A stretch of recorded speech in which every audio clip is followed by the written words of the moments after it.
Hola, bienvenidos al podcast Protege tu Corazón. Mi nombre es Margarita González, soy licenciada en fisioterapia y el día de hoy tengo de invitado al doctor Alexander Romero, pues cardiólogo, quien nos va a hablar sobre prevenciones de enfermedades cardíacas. Bienvenido, doctor.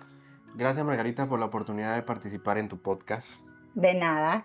La idea del podcast del día de hoy pues es hablar sobre cómo prevenir una enfermedad cardíaca a esas personas que son adultos jóvenes como yo, como usted, que nos metemos en esa vida rutinaria y que no sabemos pues en qué momento debemos cuidar nuestro corazón o cuándo el cuerpo nos está mandando alguna señal o ¿Qué te dice cuándo debo acudir yo a un especialista de cardiología? Bueno, esa es una de las preguntas que siempre nos los hacen en cualquier podcast o en la calle, y realmente uno debe empezar a tener una política de prevención cardiovascular desde los 15 años. Sin embargo, la mayoría de las veces nos preocupamos por factores de riesgo que van a ir desarrollándose a medida que uno va creciendo, porque muchos de ellos son modificados por nuestro entorno. No podemos modificar la edad, no podemos modificar la genética, pero sí podemos pretender hacer estilos de vida saludables. Que ese sería como el punto flecha pues de todas las enfermedades y también pasa en cardiología. Mire, yo soy entrenadora. Regularmente mis clientes son adultos jóvenes que no han hecho deporte o no han hecho actividad física, pero están en ese ya desencadenaron alguna enfermedad que son los factores de riesgo o ya padecen alguna enfermedad. Usted acaba de decir pues que debemos estar pendientes desde los 15 años, pero ¿qué más que una vida saludable? ¿Cuáles son esos factores primordiales para yo estar pendiente a cualquier tipo de estos factores que desencadenan una enfermedad cardiológica? Ok, aquí en Panamá nosotros adolecemos de problemas alimentarios. Tenemos mucha sobrepeso, obesidad, casi un 40% de la población se encuentra en ese margen de obesidad, sobrepeso. También tenemos una comida alta en sal, por lo tanto hay un gran porcentaje de personas jóvenes con presión alta, alrededor de un 28 a un 30% de la población puede tener presión alta, y sumado a eso no hay una práctica de ejercicio. Así que si tú estás promocionando actividad física, es una de las formas para prevenir de manera temprana que estos factores de riesgo posteriormente se transformen en una enfermedad cardiovascular. Así que yo diría que empezando por poder evaluar a una persona joven, iniciar un deporte, es importante descartar que no tenga ya, sin saberlo, un factor de riesgo, como los que acabo de mencionar: presión alta, colesterol alto, diabetes, y evitar el hábito de fumar. Sería lo más importante en ese rango de edad. Sí, el tabaquismo. Mire, yo recuerdo, tuve una experiencia donde compartimos en un congreso hace un par de años de cardiología, donde hablando del tema, no solo las personas convencionales, sino también los deportistas. Hicimos una evaluación cardiológica a un deportista invitado en el congreso y estaban varios cardiólogos, usted estaba allí yo creo, y le salió que tenía alguna alteración y era un fondista. Cuando le preguntaron los antecedentes, tenía el papá y el abuelo el papá había tenido ya un accidente o ya era enfermo cardíaco y el abuelo había muerto por una enfermedad cardíaca.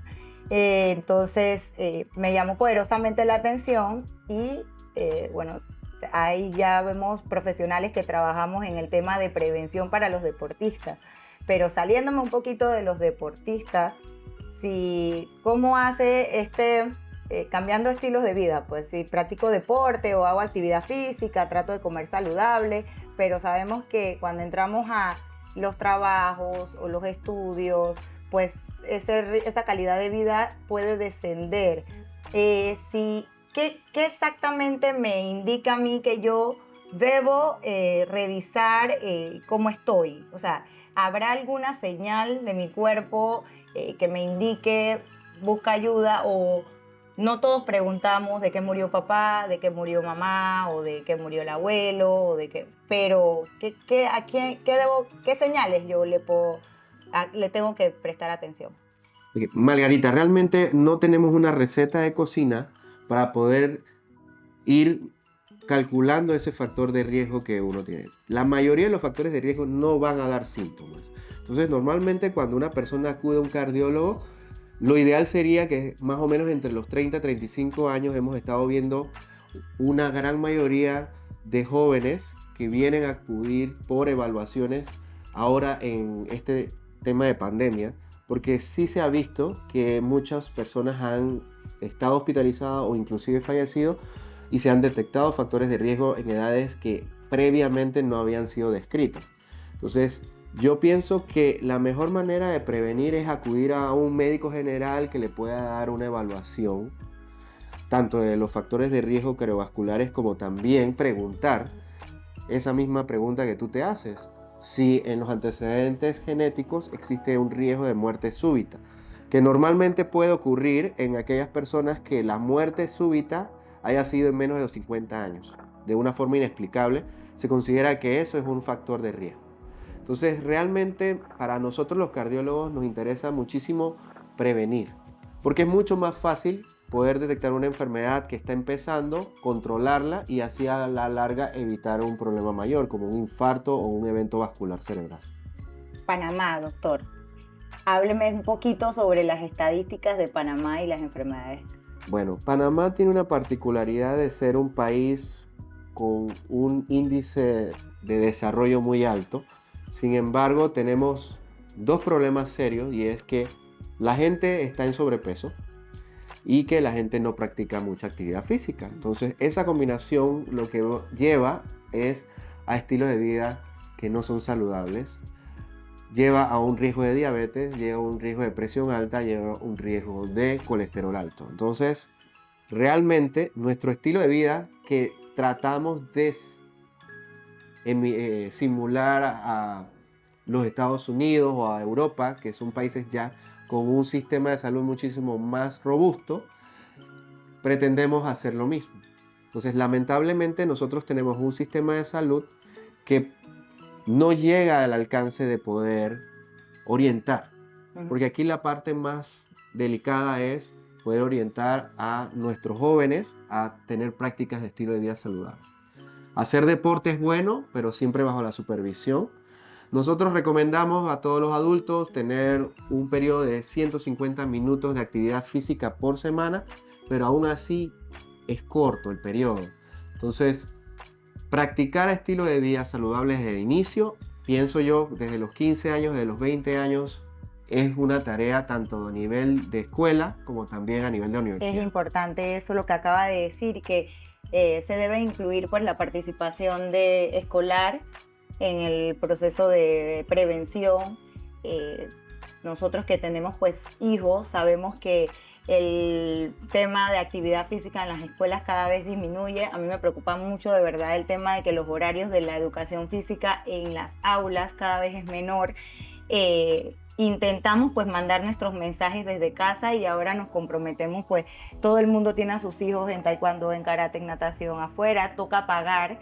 Recordamos que antes, en la época de los 90, en los 80, las escuelas se encargaban de las actividades y los niños les gustaba mucho hacer actividad física. Es más, porque digo, la tecnología nos los tiene también encerrados en ese sedentarismo.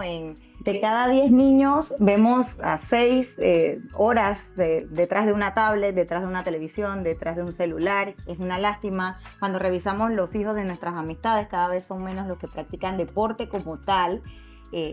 Es medio triste ver el pasado. Nosotros pues no nos tenían que llamar para comer, para cenar. Ahora nos toca llamarlos al cuarto porque ni siquiera quieren salir de casa. Te lo digo porque yo tengo una niña de 13 años, a mí me encanta el deporte, pero a ella no, y hasta llevarla al mall es medio difícil porque es adolescente o preadolescente y quieren estar encerrados, pues porque eso es lo que esta generación, pues es como, no es la moda como tal, pero es lo que lo que a ellos pues les llama la atención, todo lo que sale en la televisión. Y por más que los gobiernos traten de promover salud, pienso que nosotros como adultos, como responsables, los que somos responsables de la salud, debemos empezar a trabajar con las familias, amistades, colaboradores, promover de boca en boca qué es lo que podemos hacer para no tener que llegar a tener enfermedades cardiológicas o otro tipo de enfermedades. Entonces, también quería preguntarle qué pasó post-COVID con cardiología. Bueno, esa es una muy buena pregunta, es interesante lo que pasó, por lo menos en Panamá en COVID. Nosotros tuvimos un número de pacientes que se complicaron después de COVID, antes de la llegada de las vacunas, con complicaciones cardíacas. Inclusive estando hospitalizados, muchos pacientes desarrollaron infartos o arritmias o falla cardíaca estando hospitalizados. Nosotros pudimos publicar eso en nuestra experiencia a nivel del Hospital Santo Tomás en la era, digamos, pre-vacunas. Ya después de la era post-vacunas empezamos a ver menos de complicaciones cardiovasculares, puesto que ya el virus pues, se contuvo y se pudo lograr menos, digamos, complicaciones por problemas cardíacos asociados al virus. Ya nosotros estamos casi a final de esta odisea. Ya pensamos que pronto se levantarán todas las restricciones, si no, pues las pocas que faltan. Y vamos a tener que lidiar con este virus como cualquier otro virus estacional, como el influenza que está nuevamente emergiendo, no nuevo. No es que es nuevo, sino que ahora está tomando su fuerza en la época que siempre estuvo, que era la época lluviosa. Pero en temas cardiovasculares todavía tenemos un interrogante con COVID, y es que como es un nuevo virus y que genera inflamación a nivel sistémico, a nivel de todo el cuerpo, todavía no tenemos certeza de qué puede pasar a largo plazo. Hemos estado evaluando, pues después de 2 años, después de 3 años de pandemia, personas que han quedado con problemas no solamente cardiovasculares, sino gastrointestinales, neurológicos, reumatológicos, que la única digamos, predisposición que tuvo al desarrollo de la enfermedad que actual ha sido haber tenido COVID.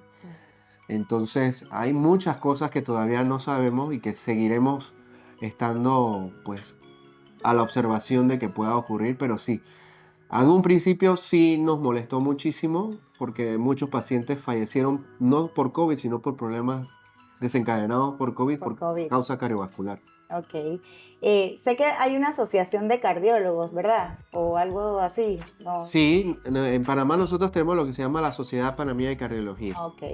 Y trabajan en prevención, como todos trabajan en prevención, doctor Dimara, la verdad, todos trabajan en prevención. La mayoría de los cardiólogos tratamos de llevar a la prevención como el primer bastión de trabajo, porque conocemos la enfermedad, conocemos el desgaste social, el desgaste económico que produce una enfermedad, y lamentablemente es más barato prevenir que tratar enfermedades ya complejas.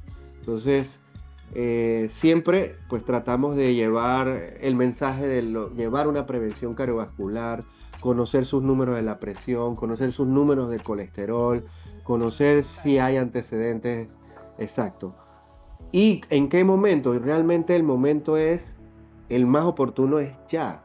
Pues si una persona tiene antecedentes de riesgo cardiovascular, si tiene padre o abuelos hipertensos, o madre o padre diabética, es muy probable que su posibilidad de presentar hipertensión o diabetes sea más alta que una persona que no tenga la enfermedad dentro de su línea familiar. Entonces siempre es bueno acudir no necesariamente a un cardiólogo, sino a un médico de atención primaria que le pueda evaluar su riesgo cardiovascular. Ya, si la persona tiene un riesgo que amerita un manejo ya especializado por cardiología, bueno, con mucho gusto aquí estamos.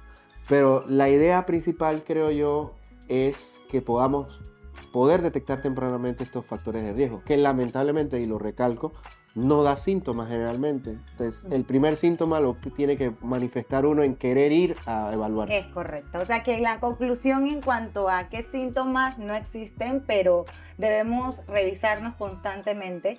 Nosotros pues que tenemos nuestros hijos, adolescentes, debemos estar pendientes siempre de sus exámenes, saber cómo están y de paso nosotros estar también pendiente al nuestro, porque muchas veces pues la rutina nos ahoga y nos volvemos protectores de las personas que nos rodean, pero yo considero que lo importante es que tú también estés sano, que uno mismo se cuide. El eslogan de este podcast es Protege tu corazón. La manera para proteger el corazón pues es estar pendiente de cómo están todos nuestros sistemas, cómo estamos, como usted dice, colesterol, triglicéridos, azúcar, hipertensión, etcétera, etcétera, para poder tener esa calidad de vida que todos buscamos y llegar a una vejez activa. Una vejez activa. Exacto. Nosotros trabajamos en deporte. Yo trabajo deporte. He estado en olimpiadas, trabajo con deportistas de alto rendimiento y hace un par de años que lo conocí, pues trabajamos con el tema de prevención de cardiopatías o tratar de prevenir y hacerle pruebas de esfuerzo a los deportistas para ver cómo andan o cuál es su rendimiento deportivo por una parte y ver también si tienen alguna alteración cardíaca. Cuéntenos un poquito, alguna anécdota que haya tenido con algún deportista panameño sin mencionar nombre, algo que le llame la atención, así como que para que vean también que no solo por practicar deporte, pues no tenemos o estamos exentos a tener pues algún tipo de enfermedad cardiológica. Sí, anécdotas hay varias, pero tal vez lo más importante que creo que el podcast quiere enviar el hecho de ser atleta o el hecho de ser deportista no queda exento de tener un riesgo de enfermedades cardiovasculares. Y en el peso de los atletas y deportistas generalmente la parte genética pesa bastante. Yo me recuerdo para una Copa de Oro, me llamaron para evaluar un seleccionado y cuando el seleccionado pues conversa conmigo, pues resulta que su madre era hipertensa y también tenía una línea familiar muy clara de hipertensión. Entonces cuando le tomó la presión se sentía con dolores de cabeza, él pensaba que era el tema del entrenamiento bajo sol. Y cuando le encuentro la presión súper alta. Entonces yo digo, bueno, que tú tienes la presión alta, no es un tema del entrenamiento, tú tienes que tomar pastillas, ¿eh? Pero al final y al cabo, el deportista joven, o sea, wow. Pues lo que menos piensa es que debe tomar pastillas para controlarse la presión y por el valor de la presión sí necesitaba tomar pastillas. Y el otro punto que yo quiero también recalcar es que una vez que es diagnosticado algún problema cardiovascular, no está exento de llevar una vida con actividad física. Okay. O sea, el ser hipertenso no te excluye no hacer actividad aeróbica. El ser hipertenso lo único que te dice es que debes tener una meta de control para tener la presión controlada, poder hacer ejercicio. Y bueno, este jugador pues llegó inclusive a ser parte del seleccionado nacional que fue al Mundial de Rusia. Así que realmente son cosas que ocurren en el diario, pero que como anécdota siempre, o sea, el hecho de detectar un factor de riesgo no te excluye a limitarte en tu desarrollo físico y emocional. Hay muchos mitos, doctor, hay muchos mitos en cuanto a la actividad física o al ejercicio como tal.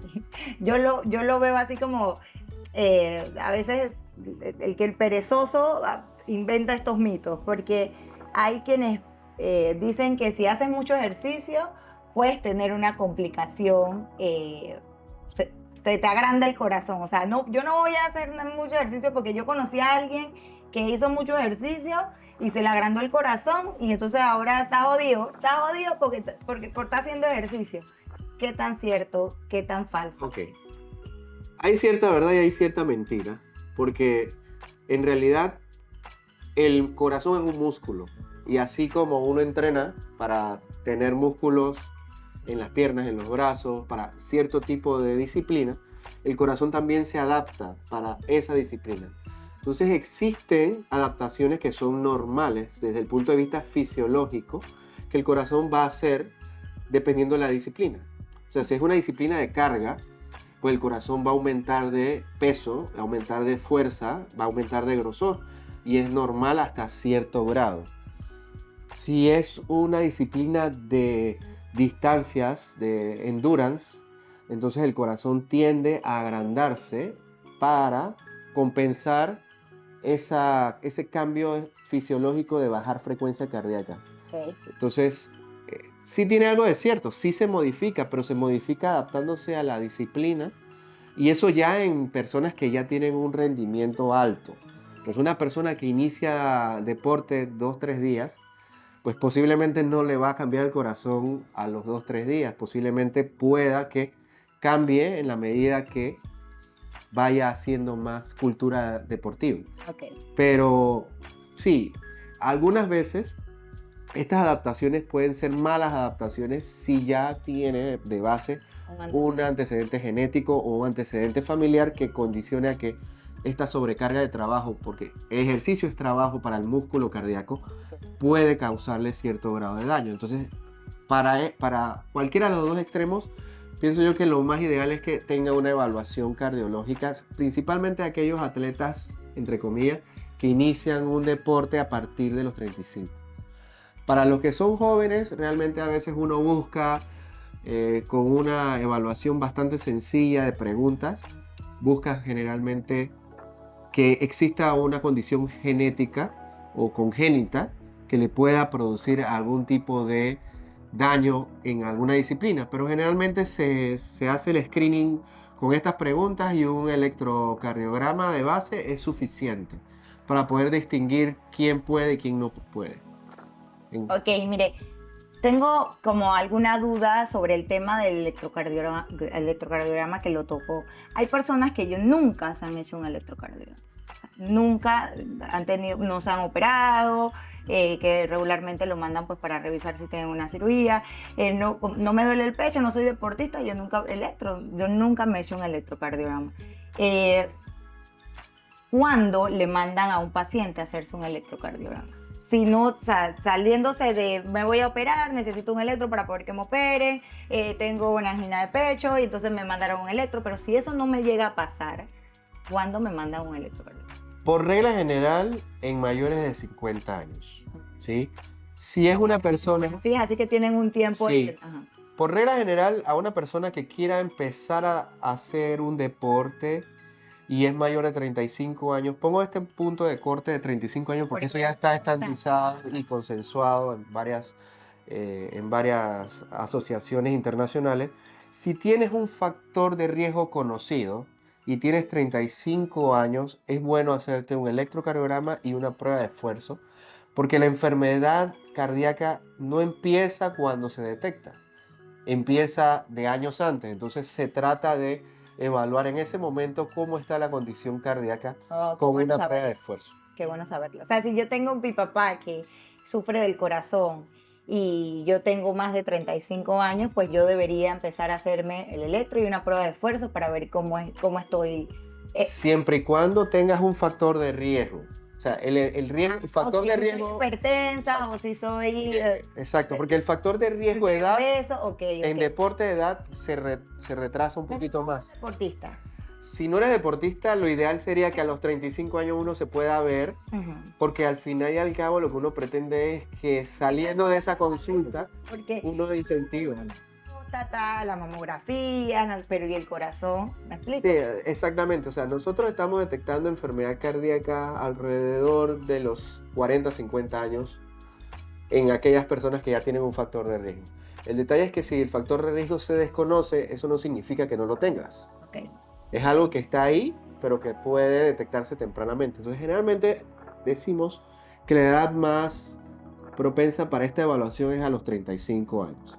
Si a los 35 años, por edad ya, tienes otro factor, ya serían 2. Por eso, pues promocionamos que sea evaluado con el electro y la prueba de esfuerzo, si lo que quieres hacer es estilo de vida saludable. Si es menos de 35 años, probablemente con un cuestionario corto, pues vaya a excluirte de un riesgo. A menos que esa persona menor de 35 años ya tenga el antecedente de muerte súbita en menos de 50 años dentro de su familia.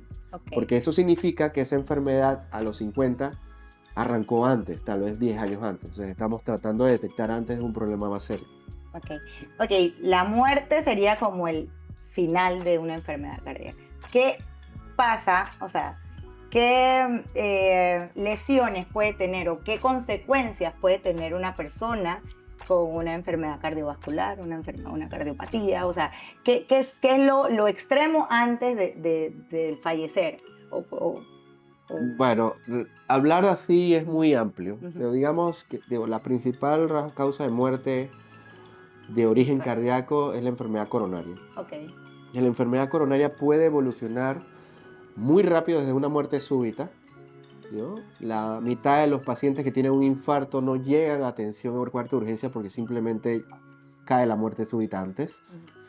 Puede evolucionar a lo que nosotros conocemos como insuficiencia cardíaca. El corazón pierde fuerza en esa zona que pierde cuando se infarta y luego entra en lo que se llama la falla cardíaca, que es ya, digamos, una enfermedad terminal cuya única opción terapéutica de tratamiento definitivo sería el trasplante cardíaco. Okay. Pero en ese camino de llegar al trasplante cardíaco ocurre un fenómeno de síntomas que la persona empieza a perder rendimiento, empieza a señalar falta de aire, Yo cansancio. soy fisio de planta, pero yo no trabajo la rehabilitación cardíaca como tal. Yo trabajo con deportistas.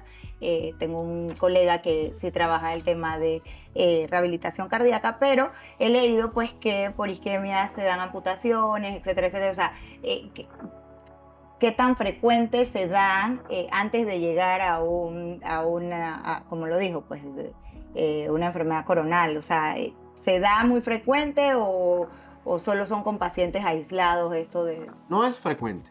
No es frecuente tener desarrollo de complicaciones cardiovasculares aisladas. Digo, siempre hay una historia, ¿no? Una historia de corazón, un infarto, un soplo de infancia, un soplo detectado en persona adulta. Hay que descartar que no tenga una enfermedad de las válvulas. Okay. Pero también hay otro grupo de enfermedades que son propias del corazón, como son las enfermedades del músculo cardíaco y enfermedades asociadas a arritmias cardíacas. Entonces, estas enfermedades a veces se pueden manifestar de manera más temprana. Okay. Y generalmente estas son las que generan más daño a nivel de los atletas. Entonces, estas son las principales, las principales entidades que uno busca en el cuestionario en jóvenes, pero ya en adulto busca factores de riesgo que vayan a desencadenar enfermedades degenerativas propias de un corazón afectado, como es la enfermedad coronaria, la hipertensión, ¿verdad? La diabetes. Estas tres entidades es como un círculo vicioso. Un hipertenso puede tener riesgo de diabetes, un diabético puede tener riesgo de hipertensión, okay, y ambas pueden generar enfermedad coronaria. Entonces, cuando uno detecta un factor de riesgo, es siempre en miras de buscar una enfermedad más adelante. Okay. La enfermedad más adelante es la enfermedad coronaria. Okay. O de prevenir, más bien de buscarla, de prevenirla. Exacto. O sea, que tenemos que trabajar en las enfermedades o en lo que se está desarrollando en ese instante para que no se den otras enfermedades o que no se desarrollen estas otras enfermedades. Doctor, y ya para concluir, a modo de prevención, ¿qué podemos hacer nosotros los adultos jóvenes para no desarrollar alguna enfermedad cardiovascular? Bueno, la forma básica de prevención es seguir estilos de vida saludables. O sea, tener una buena alimentación y hacer actividad física que sea lo suficientemente aeróbica como para fortalecer ese corazón que queremos que dure 100 años más. Y sobre todo, preguntarle a los familiares si existe un antecedente de riesgo.